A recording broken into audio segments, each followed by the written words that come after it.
Ladies and gentlemen, I hope you're doing well and welcome to the Home Broadcasting channel. Today we talk about Ethiopia's negatively changing diplomatic relationships in the Horn of Africa. Since assuming power in 2018, Prime Minister Abiy Ahmed has fundamentally reoriented Ethiopia's foreign policy from the cautious predictability of the Ethiopian People Revolutionary Democratic Front era toward an assertive, strategically autonomous posture. This shift has produced a paradox. A leader who has won the Nobel Peace Prize for rapprochement with Eritrea has become primary source of regional instability, generating confusion and friction across the Horn of Africa. This analysis examines how Abiy's pursuit for maritime access, his revisionist rhetoric, and his strategic miscalculation has transformed Ethiopia from a stabilizing force into a destabilizing one, and why these self-inflicted diplomatic wounds stem from fundamental misjudgments about regional dynamics. Let's talk about the Eritrean trap, from peacemaker to provocator. The most striking example of Abiy's self-created diplomatic confusion is the deterioration of relations with Eritrea. The 2018 peace agreement with President Isaias Afwerki earned Abiy the Nobel Peace Prize and appeared to herald a new era of regional cooperation. Today, that relationship has stalled into a marriage state of low-intensity competition with genuine fears of outright war. The structural constraint is clear. Eritrea's political identity has been constructed, in large part in relation for Ethiopia as a rival, a threat, and a reference point for Asmara's own internal legitimacy narratives. For the Eritrean regime, Ethiopia is not simply a neighboring state to be managed diplomatically. It is the central organizing preoccupation of Eritrean political thought. This suggests that genuine normalization was always contingent not on diplomatic goodwill, but on a deeper transformation of Eritrean regime's political character, a transformation Abiy had no capacity to induce. Yet Abiy compounded this structural problem through provocative actions and rhetoric. In February 2026, he staged a military parade in Hawassa, featuring special forces maneuvers widely seen as intended for Eritrea, with the banner proclaiming Ethiopia will not remain landlocked whether you like it or not. The imagery showed a soldier breaking a door while aiming for the port of Assab, Eritrean territory since 1993. This was not mere posturing. Abiy has repeated asserting that securing a sea outlet is a matter of survival for Ethiopia, and he has explicitly cited the illegal occupation of the Golan Heights as a historical precedent for state-seeking existential interests, a reference widely interpreted in the region as a military threat directed at Eritrea's southern coastline. Eritrea's government spokesperson has characterized Abiy's Prosperity Party as a Potemkin party, accusing it of spewing toxic and provocative vitriol against sovereignty and territorial integrity of neighbors. The Eritrean Ministry of Information has produced a detailed indictment of what it calls Ethiopia's revisionist discourse, arguing that Abiy has weaponized and stretched geographic determination to reconstruct a calculated assault as a post-colonial legal architecture of Northeast Africa.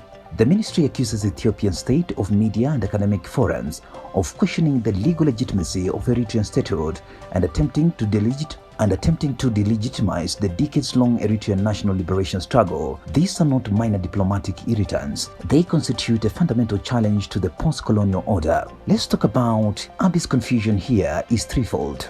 First, he created the expectation of peace while simultaneously pursuing a maritime agenda that Eritrea views as an existential threat. Second, he miscalculated the Eritrean regime's willingness to engage constructively, mistaking tactical cooperation during the Tigray War for strategic alignment. Third, he escalated rhetoric to the point where both sides are engaged in military buildups along their border, with international crisis group warning that without international intervention, the belligerents could find themselves party to a new regional war that will prove difficult to contain or end. Let's talk about the Somali Gambit, a memorandum of misunderstanding. The January 2024 Memorandum of Understanding with Somaliland represents another self-inflicted diplomatic wound. The agreement, which will release 20 kilometers of coastline for an Ethiopian naval base in exchange for potential recognition of Somaliland statehood, was interpreted by Mogadishu as a direct challenge to Somali sovereignty and territorial integrity. Somalia branded the Maritime Pact as an act of aggression and has since aligned with Egypt, Ethiopia's principal strategic rival. This miscalculation had immediate lasting consequences. As one analysis notes, President Hassan Sheikh Mahmoud's subsequent alignment with Egypt represented a development Addis Ababa has not fully anticipated. The deterioration in bilateral relations posed a meaningful threat to Ethiopia's broader regional security architecture, given Somalia's centrality to counter-terrorism operations. Let's talk about the costs had been significant. Somalia has insisted that Ethiopia will not participate in the new African Union support mission in Somalia, excluding Ethiopian troops from the peacekeeping operation. Mogadishu has also accused Ethiopia of shipping arms to Somalia's Puntland region, violating our sovereignty and threatening regional security. These accusations, whether substantiated or not, reflect the depth of distrust Abiy Gambit has generated.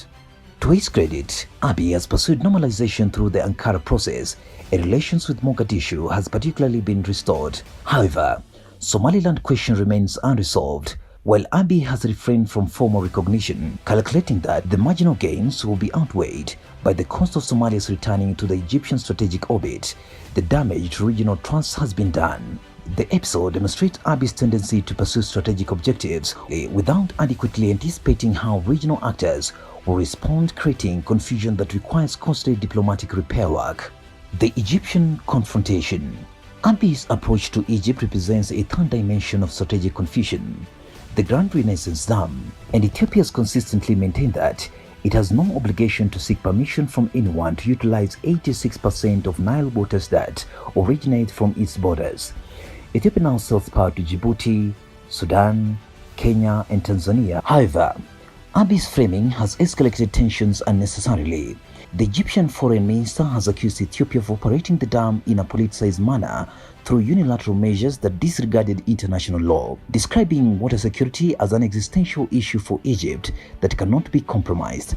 The Ethiopian Ministry of Foreign Affairs, in turn, has accused Egyptian officials of a colonial-era mentality and claimed that Cairo is conducting a campaign of destabilization in the Horn of Africa designed to foster pliant, weak, fragmented client states. In conclusion, Abiy Ahmed diplomatic confusion in the Horn of Africa is fundamentally self-inflicted.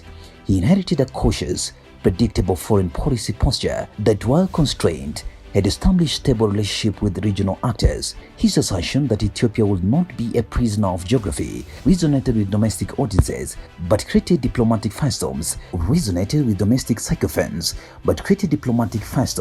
that could have been avoided with more careful statecraft. The patterns across Eritrea, Somalia, Egypt, and Sudan is consistent.